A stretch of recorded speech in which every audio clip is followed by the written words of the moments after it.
من هر روز که از خانه میبرم با خود سوال میکنم که کی همین مسئله بیکاری از بین همین مردم تاجیک میرود که زواد فابریکه ها کار کند، زمین به دهقان رسد، کارخانه به کارگر رسد،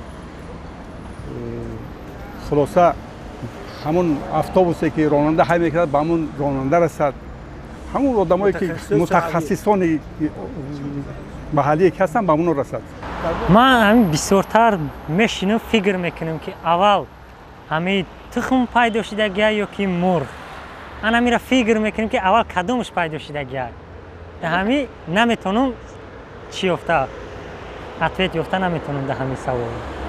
من همیشه با خود سوال میتونم ولی با فکر میکنم که برای چی همون اپاراتی که پول میبره برای چی بسیار نمیبره همین را که با همه مردم همین چیز بسیار است.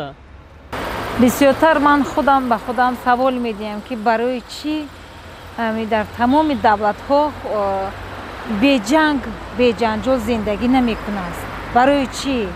همین سوال بسیارترگی مرا غمگین میکنه. سوال همین است که برای چی مردم با یک چیزی که خداوند به آنها داده است اطمینان نمیکنند، برای مثال